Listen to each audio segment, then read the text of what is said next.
সব টাকায় তার ছবি, বড় মানুষ। ওর বাড়ি হলো গুজরাট। কোথায় বাড়ি? নরেন্দ্র মোদীরও বাড়ি গুজরাট। আর ওর বন্ধু যে হ্যাঁ অমিত শাহ বাড়ি গুজরাট। তো গান্ধীজিও ব্যারিস্টার আর মোহাম্মদ আলী জিন্নাও ব্যারিস্টার। তো গান্ধীজি পাশ করেছেন মিনিমাম নাম্বার দিয়ে, আর জিন্না পাস করেছেন ম্যাক্সিমাম নম্বর দিয়ে। আমি এটা মুসলমান বলে বলছি না, আমি অ্যাজ এ হিউম্যান বিইং বলছি। তো যখন কেউ ব্যারিস্টারি পাস করে তাড়াতাড়ি চলে আসে, কেন? গিয়ে রোজগার করবো, লাখ লাখ লাখ কোটি কোটি। ব্যারিস্টাররা কেস একদম ফুরুন করে না, তোমাকে জিতিয়ে দেবো, কত দেবে? 10 কোটি টাকার ব্যাপার বললে কত লাগবে স্যার? বলে 2 কোটি লাগবে। একটু স্যার কম হবে না? বলে এক কথা বলছি, দ্বিতীয় আর কোনো কথা বলো না। বলে কি বলুন স্যার? 1.5 কোটি। বলে হ্যাঁ স্যার রাজি। হেরে গেলে তো সবই যাবে।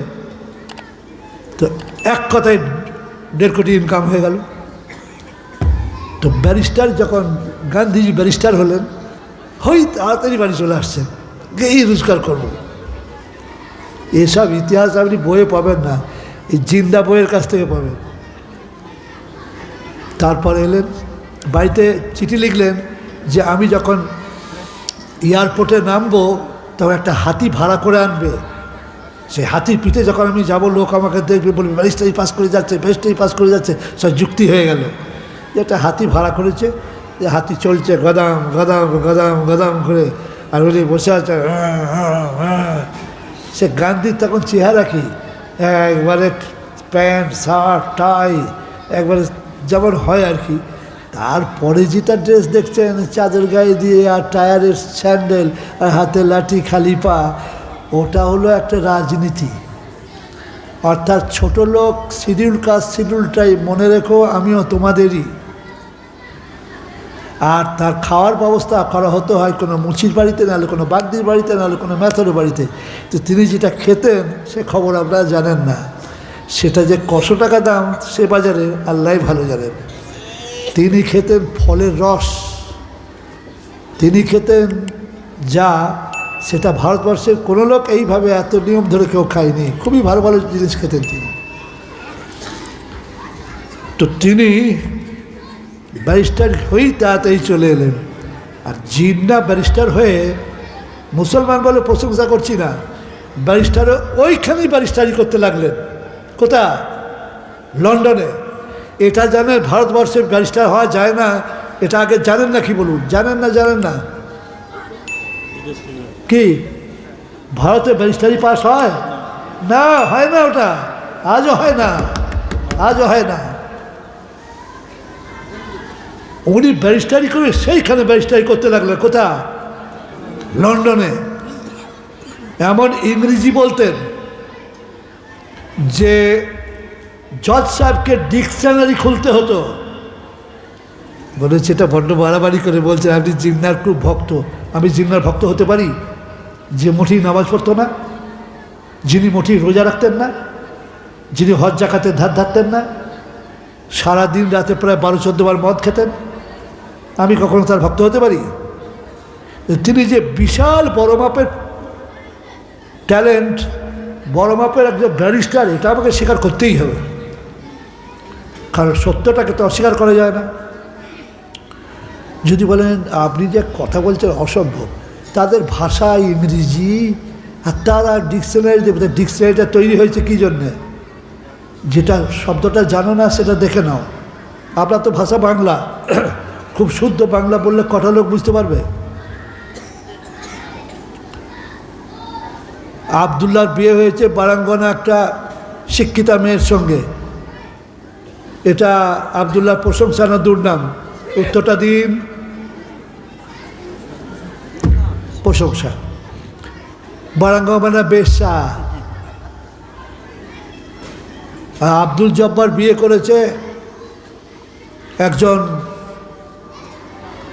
যৌনকর্মীকে। যৌনকর্মী মানে কি? বেশ্যা। আব্দুল করিম বিয়ে করেছে এক রূপজীবীকে। রূপজীবী মানে কি? বেশ্যা। মোর্তজা সাহেব লোক খুব ভালো, শরীর খুব চকচক করে, প্রত্যেক দিন বিষ্ঠা মাখেন। বয়স ওই মাদ্রাসায় ঠয়া খার। বিষ্ঠা মানে গু। আপনি বাংলায় কথা বলে বলে বাংলায় পণ্ডিত হয়ে গেছেন। নিক্ষিপ্ত নিষ্ঠিবন, ফিরিয়ে নেওয়া অসমীচীন। যারা মানে বুঝেছেন হাতটা তুলুন।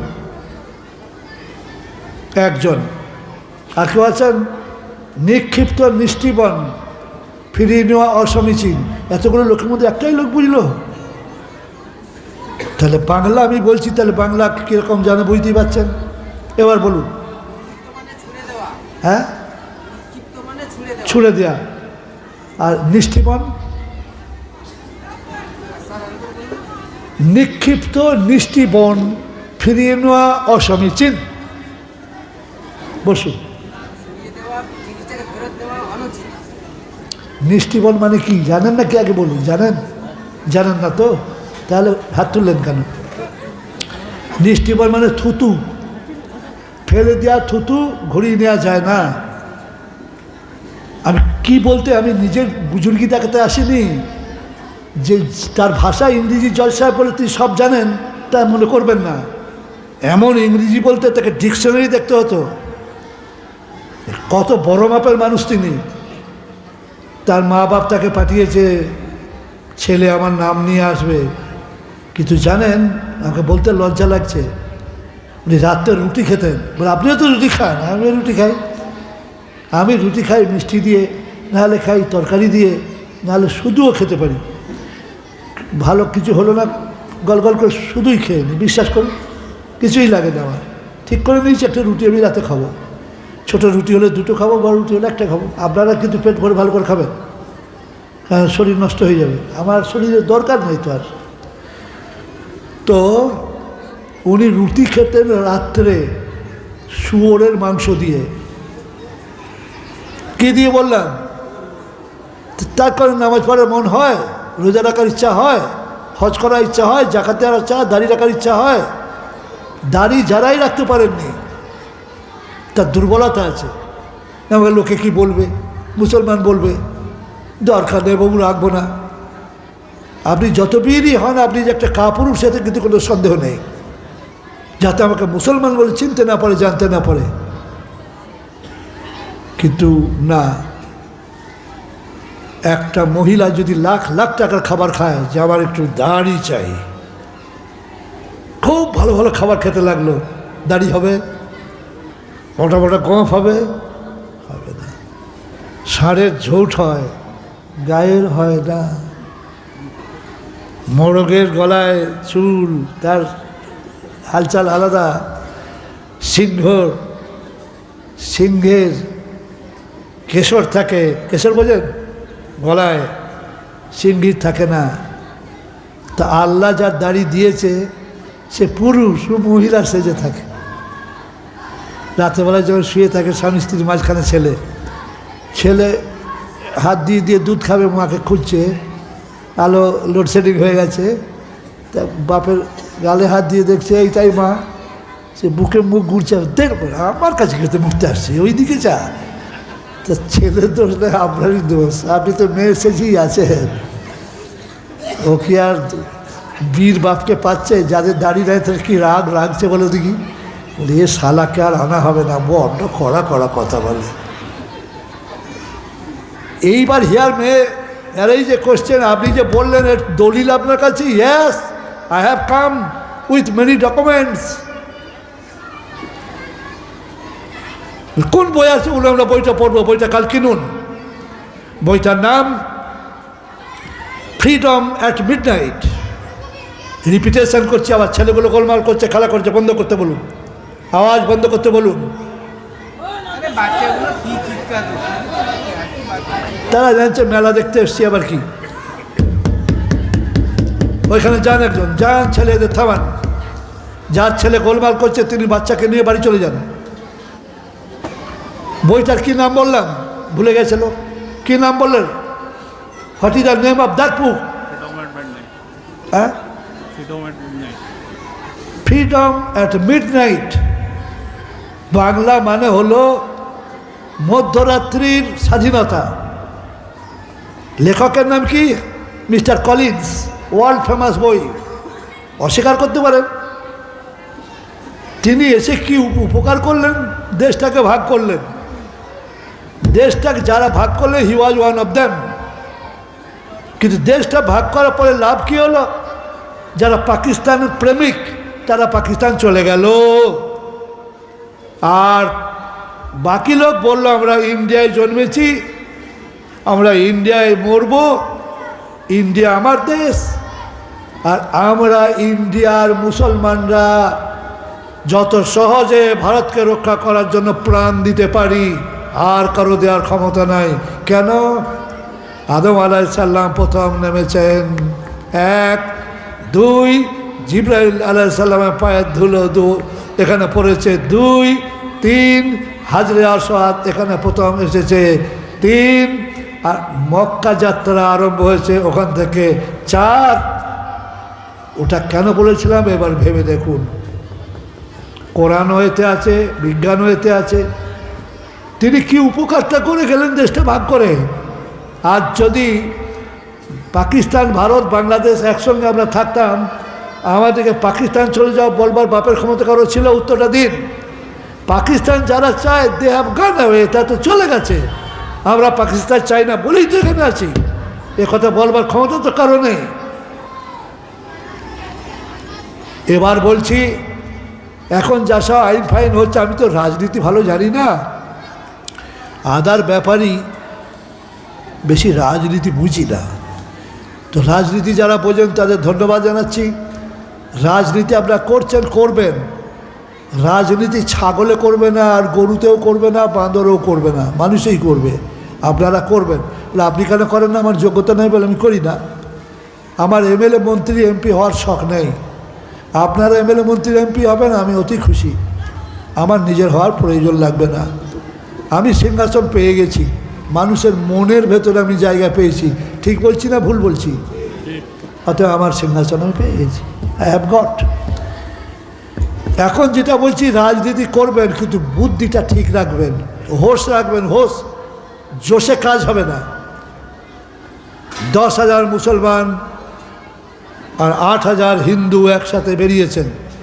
এবারে মুসলমান দেখছে আমাদের মুসলমান খসুরি টুপিওয়ালা,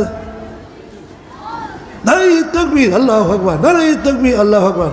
তোমার আল্লাহু আকবারটা জোরে জোরে বলা এত জরুরি ছিল? হে, এবার ওরা তো বলবে জয় শ্রীরাম, জয় শ্রীরাম, রাইট লেগে যাবে। তুমি একটা বোকা গর্ধব বলে তাই নারায় তাকবীর করছো ওখানে। শুধু না, বোকা গর্ধব। তুমি জানো না যে তুমি যদি বলো তখন দেখবে আমরা তো আল্লাহর সঙ্গে, আমরা শব্দের সঙ্গে সম্পর্ক আমাদের নেই, তাহলে আমরা কি বলবো? আমাদের যাক তো একটা কিছু বলতে হবে, তখন কি হবে? তাহলে এমন কথা বলা কি ভালো নয় যেটা নিরপেক্ষতা বজায় থাকবে? হ্যাঁ ভাই, সেট কারেক্ট আর নট, ঠিক বলেছি না ভুল বলেছি? দেখছো না, মাথায় টুপি দিয়ে আর লুঙ্গি পরে আগুন লাগাচ্ছে, যেন সবাই বুঝতে পারে মুসলমান সালারা করছে। ধরা পড়ে গেছে তারা মুসলমান নয়, তারা হিন্দু। ঠিক বলছি না ভুল বলছি? তো খবরের কাগজে বেরিয়েছে।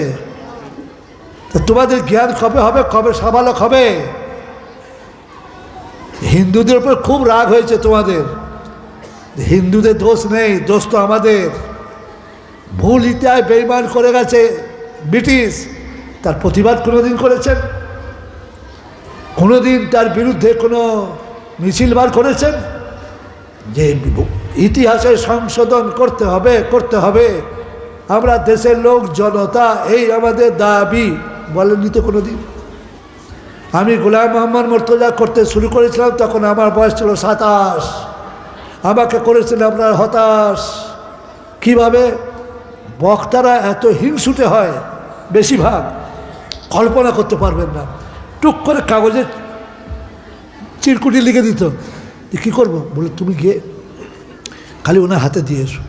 একজন, কি এইটা পড়ে দেখুন। তুমি মুখে বলো না, তুমি তো লিখে নেছো, চশমা লাগাতে বলো। অন্য লোকে দিয়েছে, তারপরে কে লিখেছে তাকে পাঠালেই তো হতো, হ্যাঁ আপনি পড়ুন পড়ুন। তাতে লিখেছে আমরা ইতিহাস শুনতে আসিনি, আমরা কোরআন হাদিস শুনতে এসেছি। তাদের মনে হয় যে আমার কোরআন হাদিসের কোনো জ্ঞান নেই, এটা তারা বুঝে ফেলেছে একদম। আমি ইতিহাস বলছি আমি বাঁচবার জন্য। যে ভুল ইতিহাস ব্রিটিশ তৈরি করে গেছে, মুসলমানরা রাজত্ব করেছে 700 বছরের বেশি, আর ব্রিটিশের এত ক্ষমতা থাকা সত্ত্বেও রাজত্ব করেছে 190 বছর। যোগ্যতা বেশি কাদের? উত্তর দিন। হ্যাঁ হ্যাঁ, এ তো অ্যাবসলিউটলি ট্রুথ। যদি মুসলমানরা অত্যাচারী হতো তাহলে তাদেরও 10-20 বছর বাদে পালাতে হতো যে বাবা মুসলমানরা অত্যাচারী নয়, তারা জানতো মুসলমান জাতি আমাদের জন্য আশীর্বাদ, তাই 190 বছর রাজত্ব করেছে। এই বলতে ভুল হলো, 700 বছর রাজত্ব করেছে। আর ব্রিটিশ ক বছর করেছে বললাম? অনলি 190 বছর। জুতো খেয়ে পালাতে হয়েছে। কিন্তু যখন মুসলমানরা রাজত্ব করেছে তখন ভারতের রাষ্ট্রভাষা করা হয়েছিল পার্সিকে। কোন ভাষা বললাম? পার্সি। এই যে নামাজ শব্দ আরবি নয়, ওটা পার্সি। রোজা ফার্সি, বুঝতে পেরেছেন? তাহলে ফার্সিটা আমাদের মিশে গেছে আমাদের ইয়েতে। বিয়ে বাংলায় বলে বিয়ে বা বিবাহ, আর আমরা কি বলি? শাদি মুবারক, শাদি ফার্সি। তাহলে আরবিতে কি? আরবি নিকাহ, ইংরেজিতে ম্যারেজ। ফার্সি এত একবারে আমাদের ছেয়ে নিয়েছে একবারে। এই ফার্সিতে যত সব শিক্ষিত লোক ছিল তারা সব চাকরি পেত। আর তখন ভারতের রোগ ছিল এই যে ব্রিটিশের গায়ে, মুসলমানের গায়ে, মুচির গায়ে, বাগদির গায়ে, মেথরের গায়ে যদি গা লেগে যায় তাকে প্রায়শ্চিত্ত করতে হতো। কি করে প্রায়শ্চিত্ত করতে হতো? গঙ্গায় যে গা ধুয়ে আসতে হতো। সবারই বাড়িকে গঙ্গার ধারে না, বহু লোকের বাড়ি গঙ্গা থেকে অনেক দূরে? উত্তরটা দিন।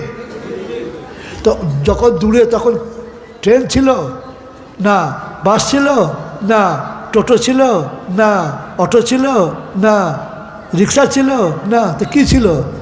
তখন ছিল ঘোড়ায় চপা। ঘোড়া কটা লোকের আছে? হাঁটা। তাহলে কি কঠিন বিপদ বলুন দেখি। প্রায়শ্চিত্ত করতে হতো। ফলে খালি ভয়ে মরতো যে কোনো রকম আমাদের গায়ে যেন ভদ্রলোকের গায়ে না লাগে। আর আমাদের ইসলাম ধর্ম শিখিয়েছে আপনার পাশের পৃথিবীর যে কোনো জাতির লোক আর যে কোনো সম্প্রদায়ের লোক, মুচি, বাগদি, মেথর, ডোম, হারি, সাঁওতাল, কোল, ভিল, মুন্ডা, মুর্মু, তার ঘামে আর আপনার ঘামে যদি সব একাকার হয়ে যায় আপনার শরীর নাপাক হবে না। মৌলানা মুফতি সাহেবরা উত্তরটা দিন, আমি ঠিক বলেছি না ভুল? ওর ঘাম আমার গায়ে লেগে আমার জামাটা ভিজে গেল, ওর ঘাম আমারও গায়ে লেগে গেল, আমার শরীরটা নাপাক থাকবে না পাক থাকবে? আন্দাজে বলুন। পাক না পাক নয়? আপনি মুচি, বাগদি, মেথর, ডোম, হাড়ি তার এঁটো খেলেন, উচ্ছিষ্ট খেলেন, এটা জায়েজ না জায়েজ? আন্দাজে বলুন। জায়েজ। কিন্তু সে মদ খেয়েছে, মদ খেয়ে সে মুখ না ধুয়ে, কুল্লি না করে সে একটা কলা এক কামড় খেলে দিয়ে আপনাকে ওটা দিলে, ওটার আপনি খাবেন না, কেন মদের অংশ ওর মুখে ছিল, কলায় লেগে গেছে।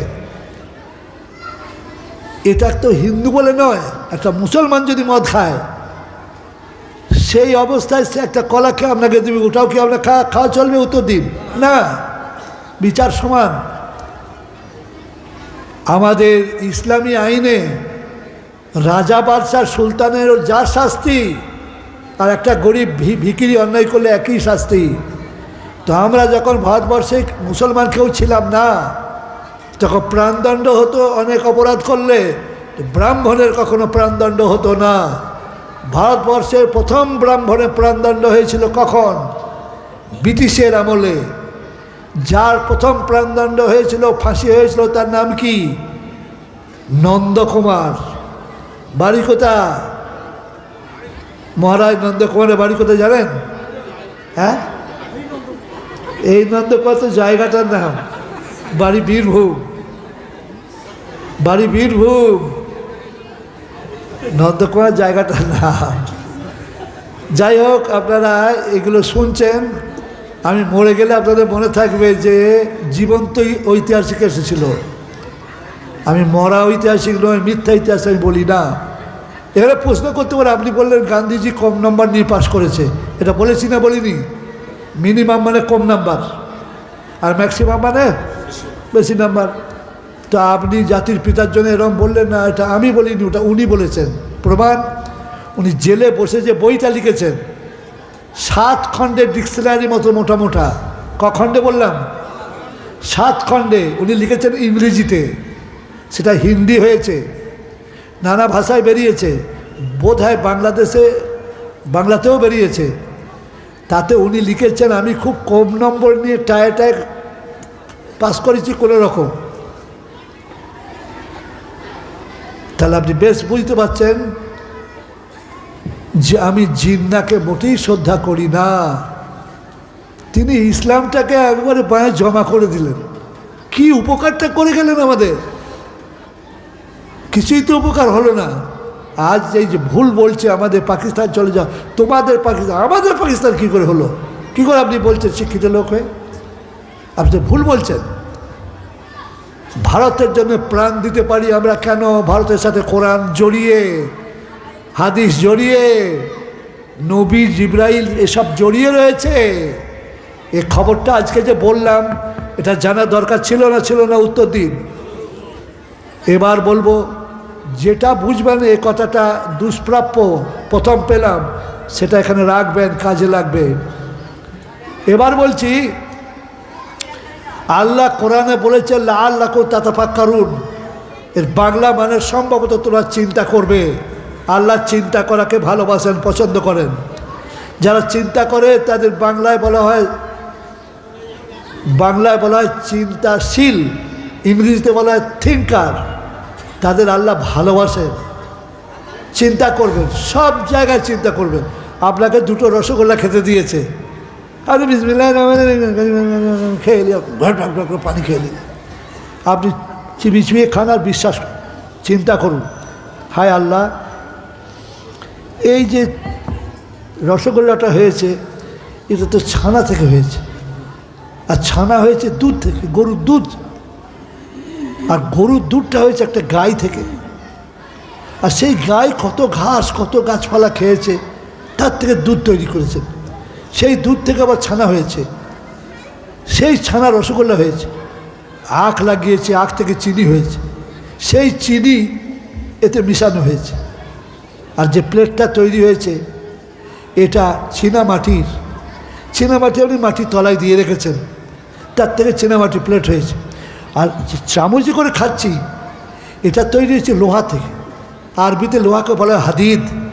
সেটা আপনি ওই মাটির তলায় রেখে দিয়েছেন, সেটা তুলে আমরা তাতে করে চামচ তৈরি করছি, কোদাল তৈরি করছি, কত কি তৈরি করছি। আমি গোলাম আহমদ মোর্তজা খাবো বলে আপনি আমার জন্য এত আয়োজন করেছেন, আমি কি করে শুকর করবো গো আপনার? এই চিন্তা আমাদের করতে হবে, সর্ববিষয়ে চিন্তা। আল্লাহ, আমি কত কি খেলাম, সেইগুলো সব হয়ে গেল মল, পায়খানা। পেটে কতটা আগুন আছে যে যা খেলাম সব মোলায়েম পায়খানা হয়ে গেল। কতটা আগুন আছে। আগুন যদি খুব জোরালো আগুন না থাকে তাহলে তো এটা হবে না। গরুতে খড় খায়, খড় খাওয়া দেখেছেন না দেখেননি? খড় খাওয়া দেখেছেন না দেখেননি? এতে হ্যাঁ বলেন না বলেন। খড় যখন খাচ্ছে, ডান দিকে খানিকটা বেরিয়ে, বাঁ দিকে খানিকটা মস্ত মস্ত মস্ত মস্ত মস্ত করে খাচ্ছে। খাওয়ার বাদে তাকে দাঁতে করে টুকরো টুকরো করে ফেলতে গিলে নিচ্ছে। গিলে নেওয়ার বাদে বসে আবার সেটা উগলে উগলে মুখে এনে আবার ফের কী বলে ওটাকে, জাবর কাটে, জাবর দিয়ে মিহি করে আবার ফের গিললে কতকত করে। গিলার পরে যখন লাদছে তারপরে মোলায়েম, কতটা আগুন আছে। আপনাকে আমি এক আঁটি খড় দিলাম, আর চুলো দিলাম, ওভেন দিলাম, আর আপনাকে স্টোভ দিলাম বা যা কিছু দরকার সব দিলাম, কতটা তাপ দিলে কতদিন বাদে ওই খড়টাকে আপনি গোবরে পরিণত করতে পারবেন? আল্লাহর কুদরত কি! আর যদি আগুনের এতই তেজ থাকে তো আমার পেটের চামড়াটা গলে যাচ্ছে না, আমার সোয়েটারটা পুড়ে যাচ্ছে না? এই চিন্তা করা, এগুলো ইবাদত। জেকের ফাজ করুনি আজ করুকুম, আমাকে স্মরণ করলে আমি তোমাদেরকে স্মরণ করব। ওয়াশ করুলি, আমার শকর করো।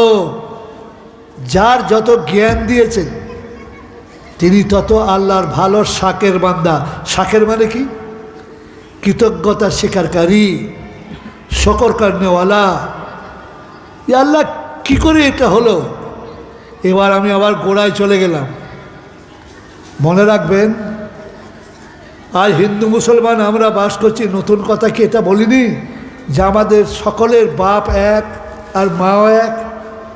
এটা কথাটা কি খুব ছোট কথা মনে করলেন আপনি? আমার 6টা ছেলে, একটা খ্রিস্টান হয়ে গেছে, একটা ইহুদি হয়ে গেছে, একটা বৈষ্ণব হয়ে গেছে, একটা অন্য ধর্মে চলে গেছে, একটা নাস্তিক হয়ে গেছে। এটা তো স্বীকার করতেই হবে যেগুলো আমার ঔরজাত সন্তান, আমার স্ত্রীর গর্ভজাত সন্তান, তারা ভুল পথে চলে গেছে। কিন্তু আমি অস্বীকার করতে পারি না যে ওটা আমার ছেলে নয়। আমার স্ত্রী অস্বীকার করতে পারে না যে ওকে আমি প্রসব করিনি।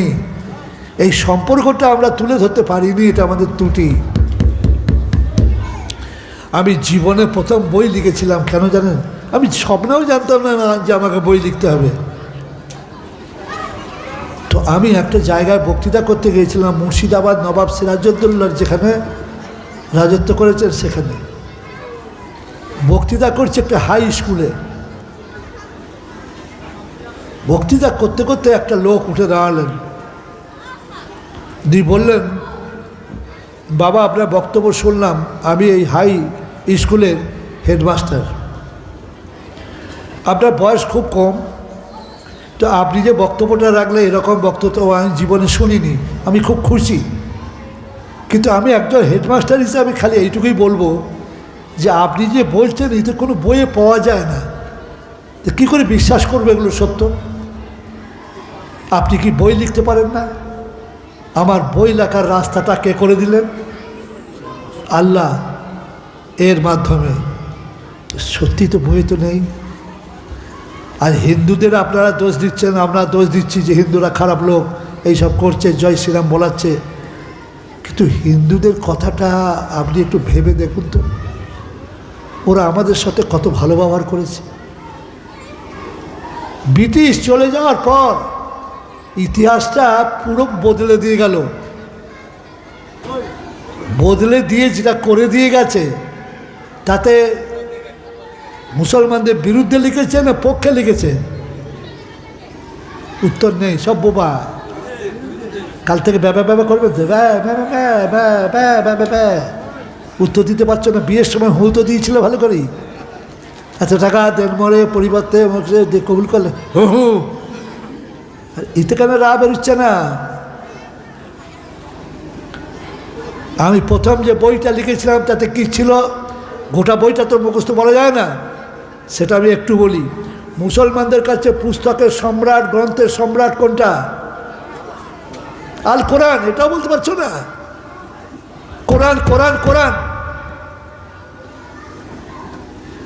কোরআন অনুযায়ী যখন মুসলমানরা চলতো, সারা বিশ্বে তারা ছিল ক্রিম, দুধের স্বর। আর যখন কোরআন ছেড়েছে, পাম খোলা বলের মতো জুতোর তলায় লুটিয়ে বেড়াচ্ছে। ওতে না শর্ট মারলে যাবে না হাই মারলে যাবে। আমার কথা বুঝতে পারছেন না? পারছেন না?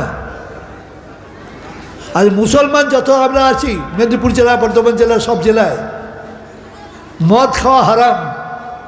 মুসলমান ছেলে মদ খায় না? উত্তর দিন। কেন খাবে? বেশ্যাখানায় কেন লাইন দেবে মুসলমান? জিনা করো না শুধু লেখা নেই, লা তাকরাবু জিনা। জিনা করো না নয়, জিনা কাছে যেও না। জেনা হবে ওর লাইনে যেও না। তাহলে জুয়ো খেলা হারাম, মুসলমান ছেলেরা জুয়ো খেলে না, উত্তর দিন। একটা পাপের নাম বলুন যে এই পাপটা মুসলমান করে না, কি বলুন আপনি? সব পাপই তো করে মুসলমান, সব। মানুষ খুন করা থেকে, পকেট মারা থেকে, ডাকাতি করা থেকে কি করে না আমাকে একটা বলুন। কেন আল্লাহ তাদেরকে রক্ষা করবে আপনি বলুন? মদ খাওয়া খ্রিস্টানদের জন্য বৈধ, ওরা খায়, আমার খারাপ বলবার কোনো দরকার নেই। সুর ওরা খায়, ওদের ধর্মে কী আছে, খেতে পারে। আমি মুসলমান কেন মদ খাবো? আমি কেন চুরি করা মাল খাবো? তাহলে বইটার কি নাম দেবো ঠিক করলাম? বইটার নাম দেবো পুস্তক সম্রাট। কি আছে সেই পুস্তক সম্রাটে? যখন মুসলমানরা কোরআন অনুযায়ী চলেছিল, সারা ওয়ার্ল্ডকে কি দিয়েছিল, আর কোরআন যখন ছেড়েছে পাম খোলা বলের মতো জুতোর তলায় লুটিয়ে পড়ছে। এবার আমি আপনাকে জিজ্ঞেস করছি, যে বাচ্চাদের লেখাপড়া শেখানো হয়, প্রথম লেখাপড়া শেখানো হয় প্রাইমারি স্কুলে না হাই স্কুলে? উত্তরটা দিন। বলছে হাই স্কুলে। মালপত্র আমি ভালোই পেয়েছি। প্রাথমিক স্কুলে প্রথম পড়ে, প্রাইমারি স্কুলে, তারপরে হাই স্কুলে ইত্যাদিতে ও উঁচুতে ওঠে। আর পড়া শেষ করে কোথায়? ইউনিভার্সিটি, অর্থাৎ বিশ্ববিদ্যালয়ে। এই বিশ্ববিদ্যালয় পৃথিবীতে যারা করেছে তারা হচ্ছে শিক্ষা জগতের জনক বাবা। কোন মহাদেশে প্রথম বিশ্ববিদ্যালয় তৈরি হয়েছে? Who can say? কে বলতে পারেন? বলুন। ওটা মহাদেশ হলো? বসুন। মহাদেশ কাকে বলে ভুলে গেছেন? মহাদেশ ওটা দেশ। Do you know what is the difference between Europe? দেশটার নাম স্পেন, SPAIN, আর বিশ্ববিদ্যালয়টার নাম কর্দোবা বিশ্ববিদ্যালয়। এটা হয়তো আমরা ঘরে ঘরে কথা তো পৌঁছে দিইনি। গাঁজারে গল্প শিখিয়েছি জলসায়। কি পীর সাহেব দোয়া করে দিলেন, আমার মেয়ে বাঁধা ছিল, ছেলে হয়ে গেল। এগুলো সুবহানাল্লাহ বলছে। মালপত্র ভালোই আছে। এটা শুনে কোনো লোকের লাভ হলো?